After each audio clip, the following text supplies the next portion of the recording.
Hey there, welcome to God Speaks Today. My name is Andy Croft and I work for a church in Watford called Soul Survivor.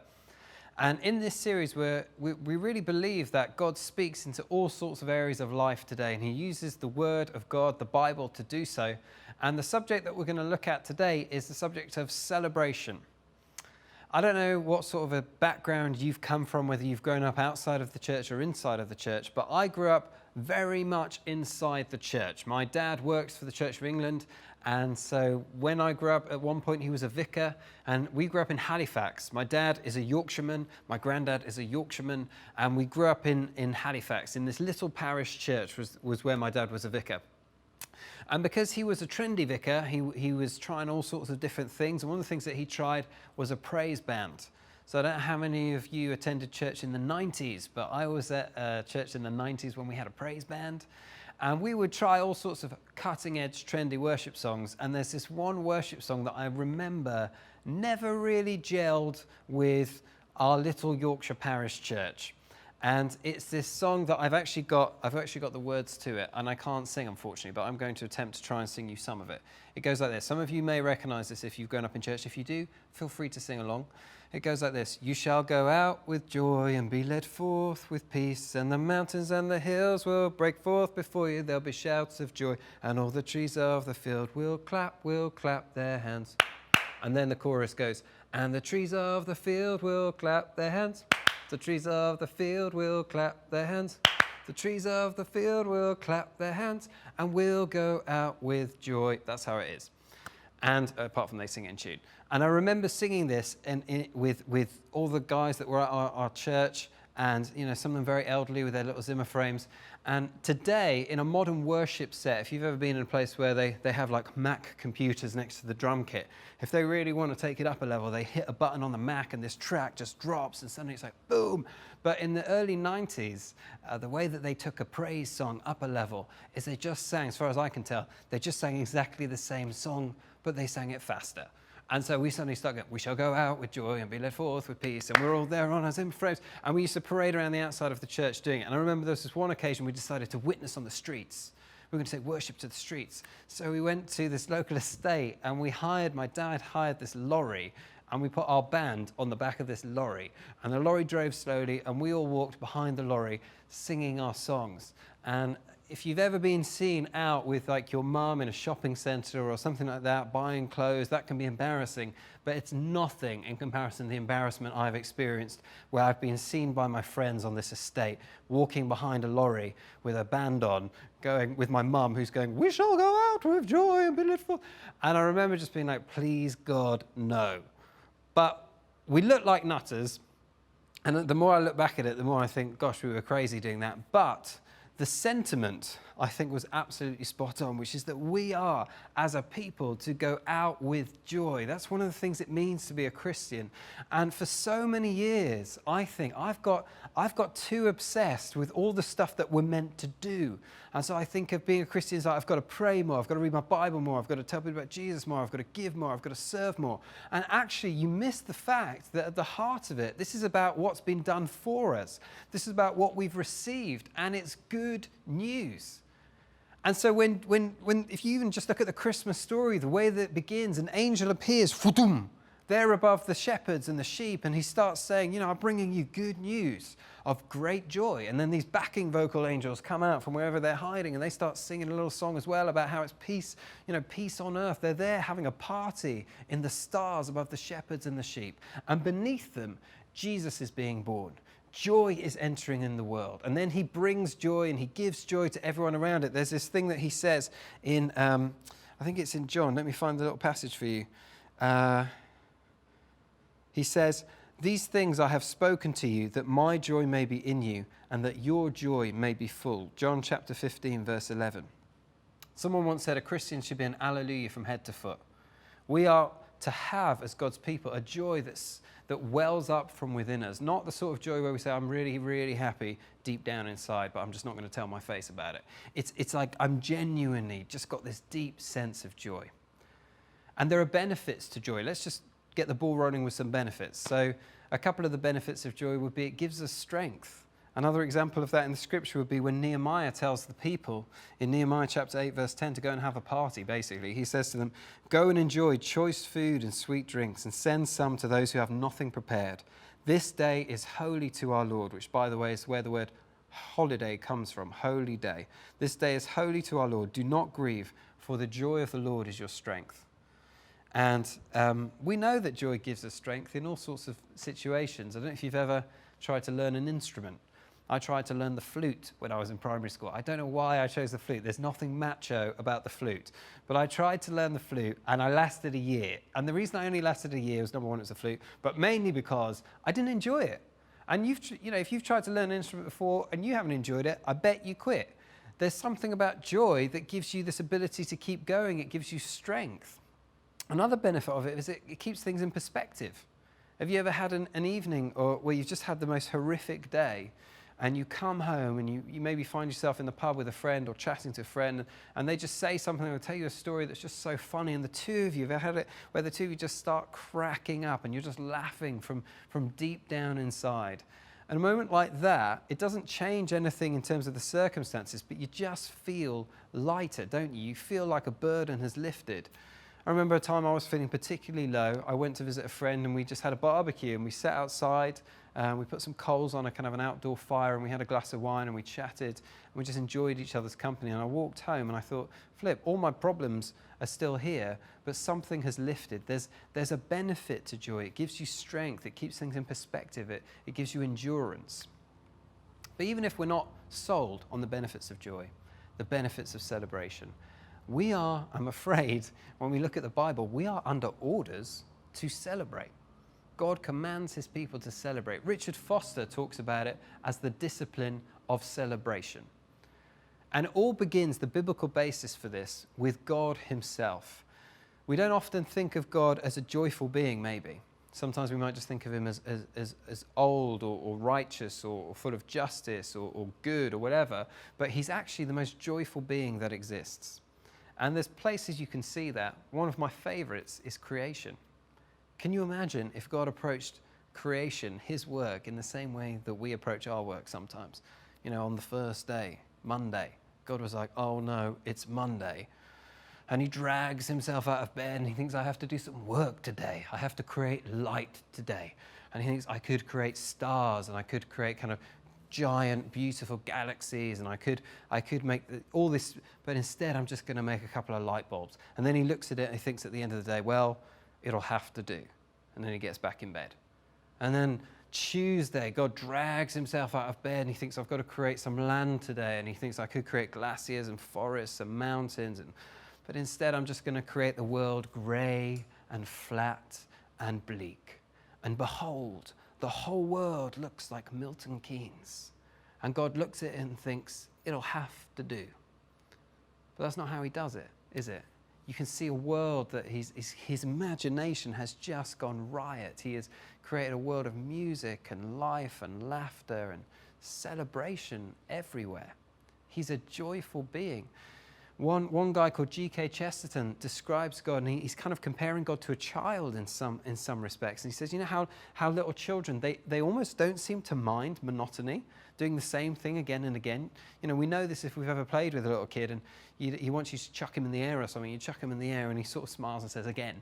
And then you do it and he does it again. And you like have to do it so many times your arms are falling off. They just love to do the same thing again. This guy's G.K. Chesterton is speculating. Maybe God's like that. Maybe it's just every morning he says to the sun, do it again. Every evening he says to the moon, just do it again. Maybe he doesn't make every single daisy kind of in one go, but he makes every single one the same, just one after the other, because he loves to do things again. He describes God as having what he calls the eternal appetite of infancy. And he says, for we have sinned and grown old, and our Father is younger than we are. We sit alone in a starry chamber of silence while all around the laughter of heaven is too loud for us to hear. God is in his core joyful.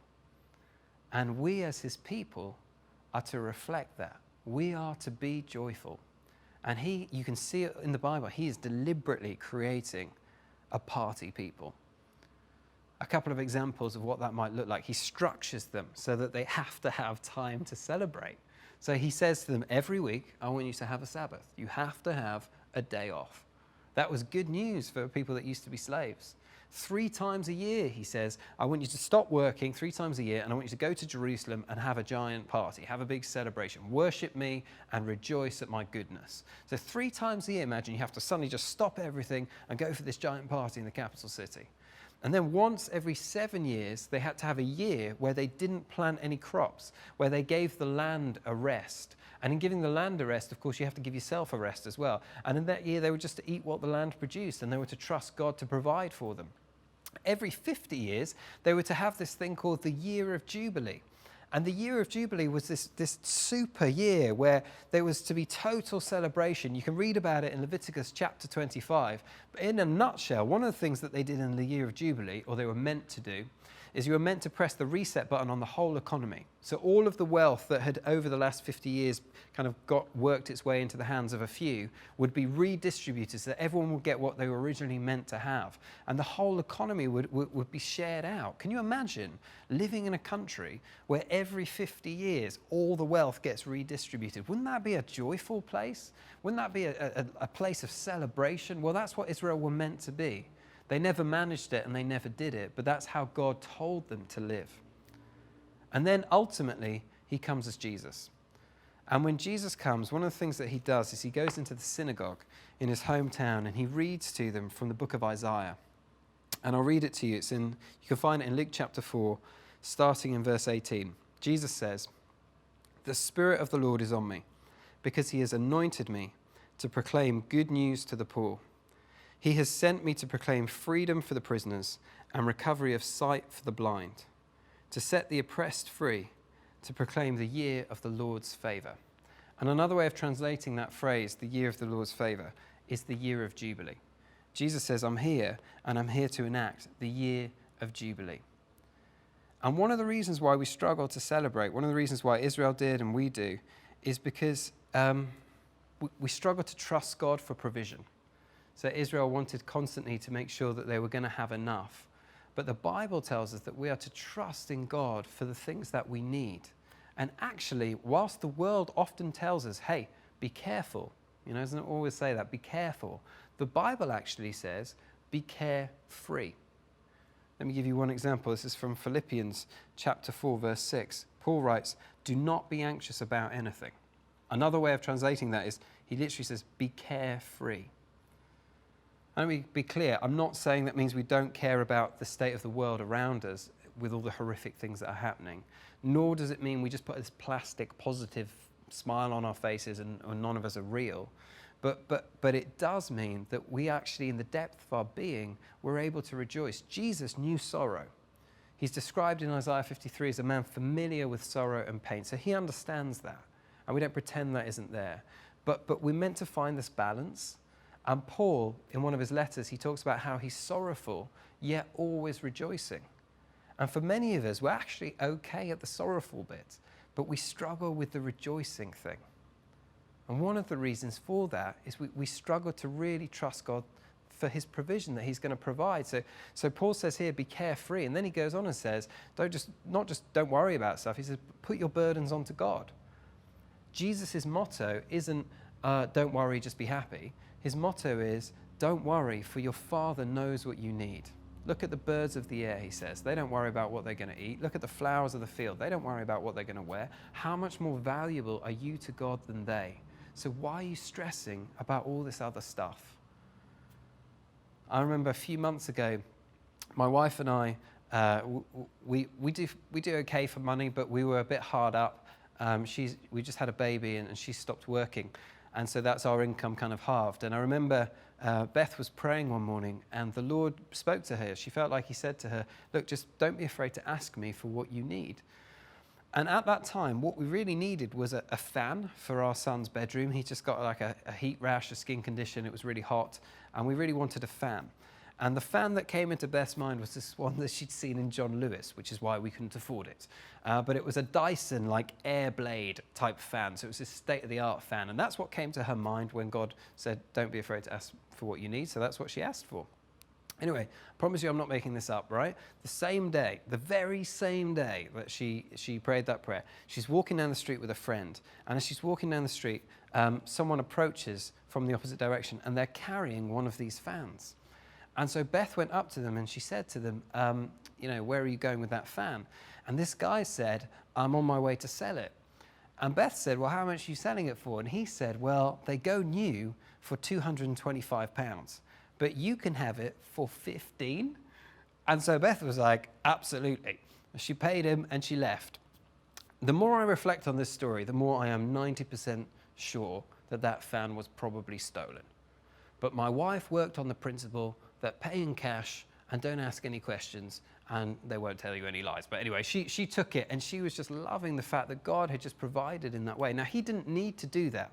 And there's so many other things that we would love that it's not just going to come falling out of the sky. But I think God just for a moment was just showing us at a time where we're entering a new season in life that you can trust me for your provision.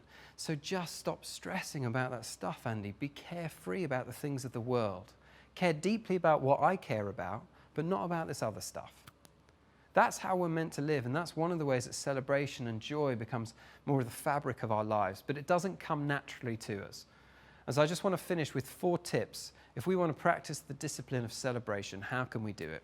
Tip number 1, now is the only time we can rejoice. Let me read you a verse again from the scriptures. This is from Psalm 118. It says, verse 24, this is the day that the Lord has made. Let us rejoice and be glad in it. We can only ever rejoice now, in the present. And what loads of us do, and I know I do this, is we make the mistake that we'll wait until the circumstances are perfect and then we'll rejoice. The trouble with that is the circumstances are never going to be perfect. And so when we're at school, I remember I was thinking, man, I just can't wait to not be at school anymore. All these exams, it's going to be amazing when I'm not at school. I'll be able to really enjoy life then. And then I left school and I got a job. And I thought, what the heck was I thinking when I was at school? I used to have all that holiday. Now I get 4 weeks a year. What kind of holiday is this? And when you're single, you can end up thinking, oh, when I get a girlfriend or a boyfriend, oh my word, then I'm going to be happy. At the moment, it's just awful. And then you get a girlfriend or boyfriend and they start telling you what to wear and what you're meant to smell like and what you're meant to eat. And you think, oh my word, when I was single, I could just do what I wanted.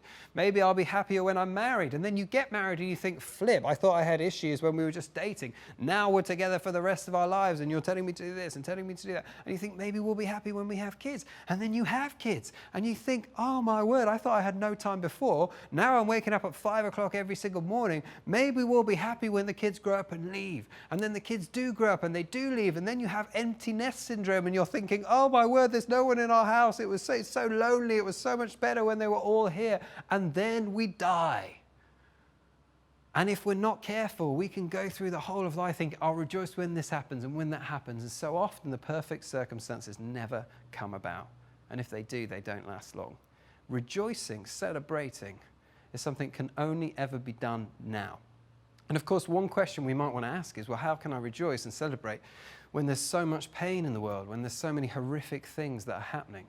And again, let me stress, it's not about ignoring that and putting on a plastic smile, but it's recognizing that this side of heaven, that's always going to be the case. There will always be suffering this side of heaven. Suffering is inevitable. Celebration is a choice.